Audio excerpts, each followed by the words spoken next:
Muy buenos días. Hoy vamos a hablar de edemas. Es un síntoma muy importante, un signo también significativo en patologías cardiovasculares, en patologías renales, en trastornos hepáticos, en trastornos hidroelectrolíticos. Y vamos a hablar obviamente de su definición, de la clasificación, síntomas, signos, etiopatogenia, diagnósticos y diagnósticos diferenciales. Vamos a la próxima, por favor. El edema es la presencia de un líquido hidrosalino en el tejido celular subcutáneo. Es la acumulación de líquido anormal en el tejido celular subcutáneo, que veremos dónde se va a ubicar de acuerdo a la patología, a la fisiopatogenia que le da origen a esta acumulación anormal de líquidos. La próxima. Los edemas se clasifican en edema circulatorio cardiovascular, uno de los que más frecuentemente van a ver en su vida médica, hagan la especialidad que hagan. El discrásico también, obviamente muy frecuente, de origen quizás renal, hepático. El inflamatorio, el edema alérgico, y después ponemos acá también el edema crónico, digamos, que puede ser una mezcla, por llamar así, de los otros edemas que se han, digamos, perpetuado en el tiempo, entonces se hace un edema crónico. Ya vamos a explicar bien cada uno de ellos. La próxima. Según la distribución que tienen, puede ser generalizados, o sea, es el edema que es en todo el cuerpo, en miembros superiores, en la región facial, en el tórax, abdomen, piernas, etcétera, o miembros inferiores. Eso se denomina anasarca, cuando el edema ocupa toda la superficie corporal. Después está el edema localizado, que puede ser un edema en miembros inferiores, un edema en miembros superiores, un edema facial. Después está el edema regional, que es un edema generalmente periférico en algún lugar, por ejemplo en manos o en la región de los pies únicamente, o en la región facial, que podría ser llamado localizado también. Y el unilateral, porque por ejemplo se da en uno de los dos miembros. Una tromboflebitis, por ejemplo, produce un edema unilateral de un compromiso de un solo miembro inferior. La próxima, por favor.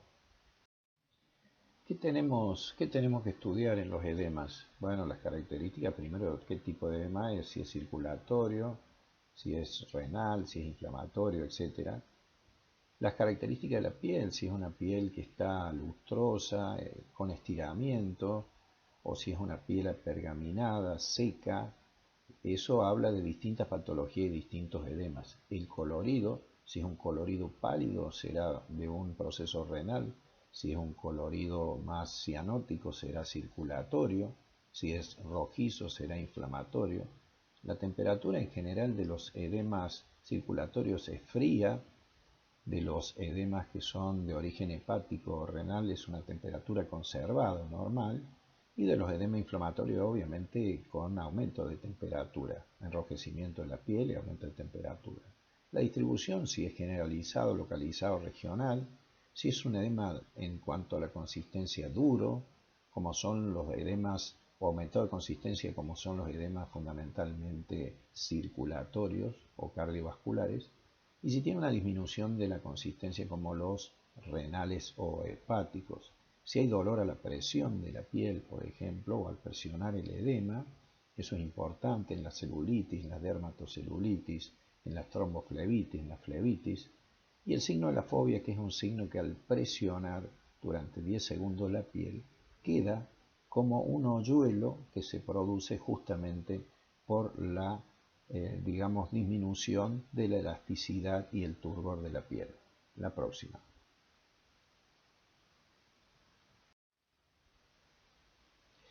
Bueno, el edema circulatorio es uno de los más frecuentes por insuficiencia cardíaca global o insuficiencia cardíaca derecha. Se produce primero una acumulación de líquido hidrosalino en la parte de los pies, fundamentalmente comienza por la zona más de declives, en la zona sigue la ley de la gravedad, hay que buscarlo detrás del malleolo interno en primer lugar, o sobre el dorso del pie, como ustedes pueden ver ahí.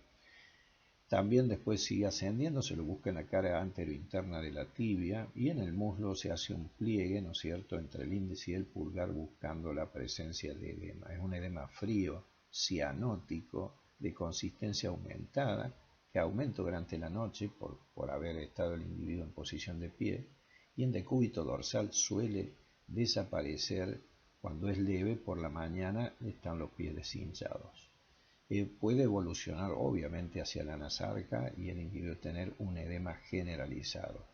Y si está en decúbito dorsal, para buscarlo, no se lo encuentra en los miembros inferiores porque se ha reabsorbido, la parte más declive es la zona sacra. Lo hacemos sentar al paciente y sentado buscamos en la zona sacra presionar para ver si nos deja el signo de la fobia.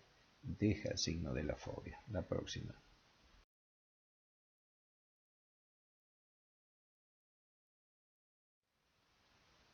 El edema llamado renal o discrásico o hepático es aquel en el que se produce una gran hipoproteinemia, es decir, las proteínas tienden a evitar que el líquido salga de los vasos al líquido extracelular y se acumule en el tejido celular subcutáneo. Entonces, cuando hay hipoproteinemia, manifiesta hipoalbuminemia, hay proteinuria. Y si hay un síndrome nefrótico, hay una proteinuria masiva que puede llevar a la nasarca. En principio son edemas que, como ustedes pueden ver, siguen la hidrofilia tisular, dando la ley de la gravedad como el circulatorio, se localiza en los párpados, fundamentalmente en el párpado inferior, pero observen a este niño prácticamente cerrado sus ojos por edema bipalpebral, pero también se puede localizar, como les decía, por insuficiencia hepática, por hipoproteinemia, por hipertensión portal y dar ascitis, también en la región, ¿no es cierto?, de los órganos, digamos, sexuales, en el escroto en el hombre, en los labios mayores en la mujer. Deja el signo de la fobia, es pálido, es un edema blando en general y de temperatura conservada. Aquí tienen las causas más frecuentes de ustedes que pueden producir el edema discrásico, hepático o renal, fundamentalmente por hipoproteinemia y proteinuria, además de otras causas. La próxima. El edema inflamatorio se produce por, lógicamente, una lesión que puede darse a nivel de los miembros inferiores, fundamentalmente.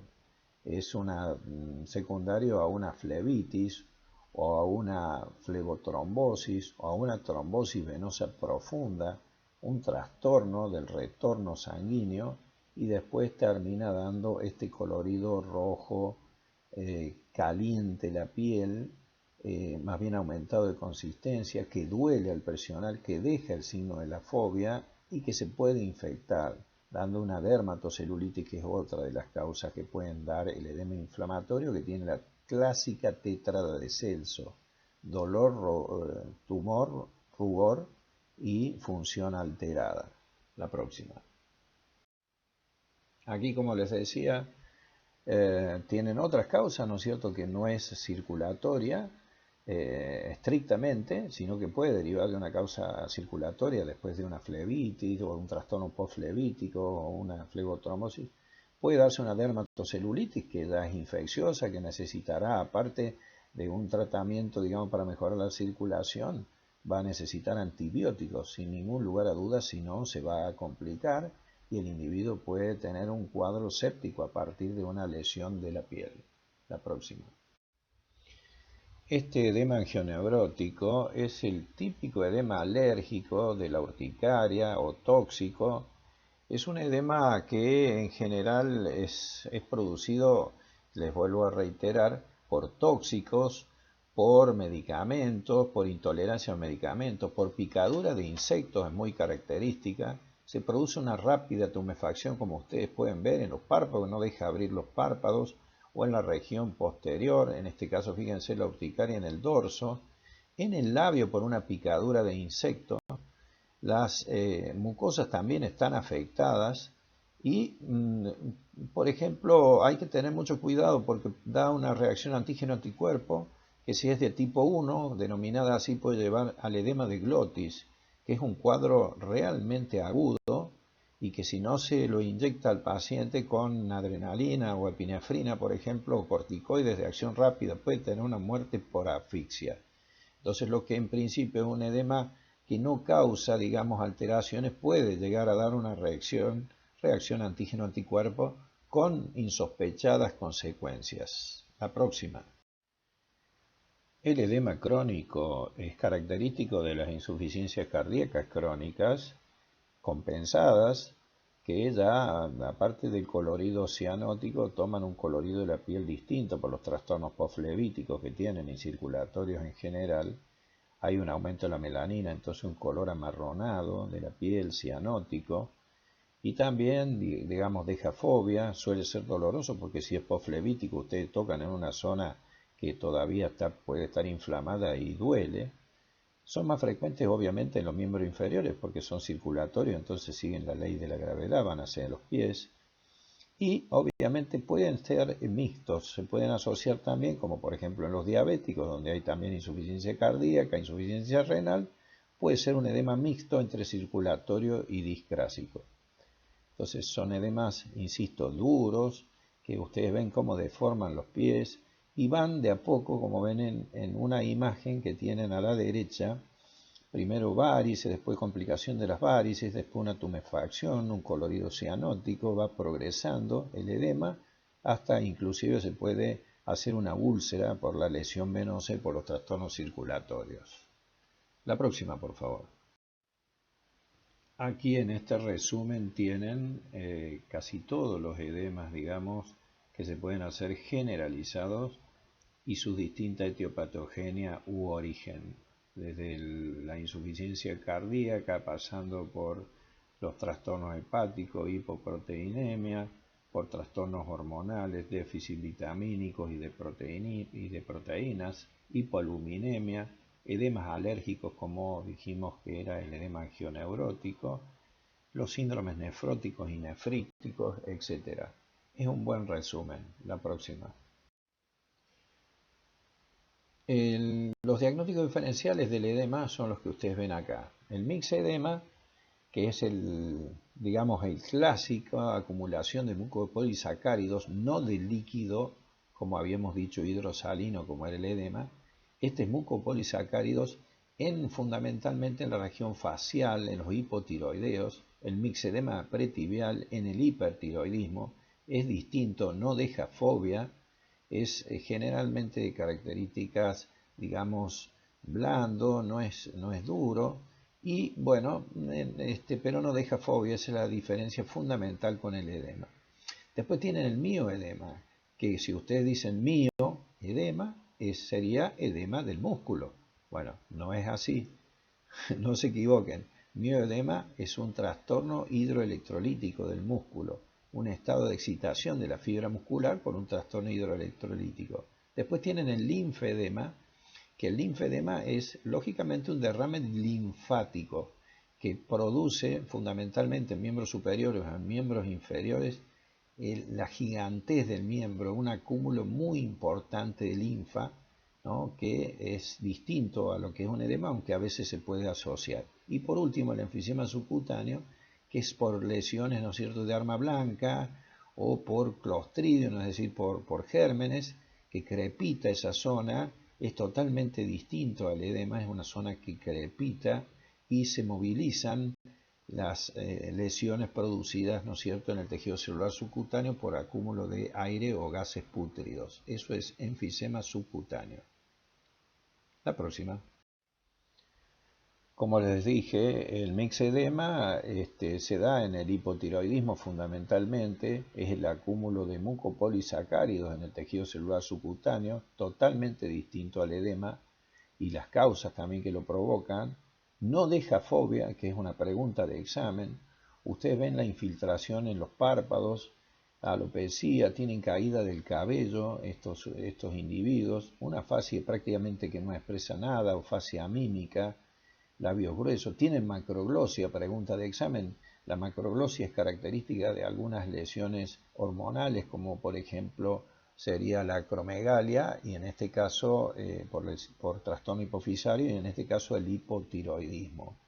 Entonces, esto es el mixedema tiroideo. La próxima, por favor. Estas imágenes de severa desnutrición, caquexia prácticamente, o casi marasmo en estos niños, no quisiera habérselas mostrado, pero es la realidad a la que se van a enfrentar, no solamente en algunos países del África o del Asia inclusive, sino también en Argentina, en el norte, lamentablemente, y en otras ciudades, quizá en la nuestra también, por supuesto. Esto debe hacernos pensar a todos. Esto produce mioedema, una gran desnutrición, un trastorno hidroelectrolítico del músculo, por pérdida del músculo, justamente, en donde si se hace una presión entre el índice y el pulgar en la zona del bíceps, por ejemplo, queda un rodete inflamatorio en esa zona del bíceps por encima del pliegue del codo, que es característico ese rodete inflamatorio, y a ese se le llama mioedema. Insisto, no es edema de músculo, sino es un estado de hiperexcitabilidad de la fibra muscular por un trastorno hidroelectrolítico, por desnutrición, o como ven a la derecha en un paciente con un tumor digestivo o un cáncer de tipo pulmonar, lleva, ¿no es cierto?, a la gran pérdida de peso y a un estado de severa desnutrición. Esto es lamentable realmente. La próxima. Como les había expresado en un comienzo, es totalmente distinto al edema. Ustedes ven que acá hay un agrandamiento muy importante del miembro inferior o de ambos miembros inferiores. Prácticamente es lo que se denomina un crecimiento de tipo elefantiásico por derrame linfático. Tan es así que se llama piel del paquidermo. Es una piel dura, cianótica, con formación de pliegues. Esos pliegues después obviamente pueden de alguna forma llegar a producirse úlceras difíciles de cicatrizar, que se infectan y son lesiones realmente graves. La próxima, por favor. El enfisema subcutáneo es la presencia de aire o gases pútridos en el tejido celular subcutáneo. Como les había comentado, son lesiones que se provocan por heridas de arma blanca, por traumatismos punzocortantes, como acá pueden ver ustedes del lado derecho, distintas lesiones por arma blanca que producen una asimetría en la región dorsal del tórax. Esa zona crepita y se van moviendo, por decirlo de alguna forma, las burbujas de aire que pueda tener, por decirlo de una manera, insisto, grotesca, y se van movilizando. Esto es típico del enfisema subcutáneo. El del medio, bueno, directamente para que ustedes vean que, bueno, más que enfisema subcutáneo, está degollado este individuo directamente.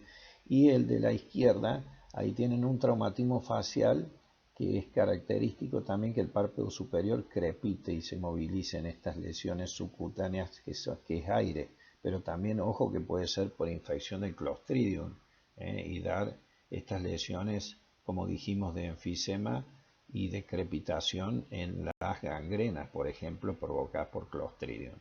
Muchas gracias. La próxima. Por último, quiero dejarles estas imágenes de alegría en estos niños del África, pero podrían ser tranquilamente de nuestro país. Que no exista hambre en el mundo, que los niños no mueran desnutridos por falta de un plato de comida, por falta, ¿no es cierto?, de alimentos. Y para eso va a ser fundamental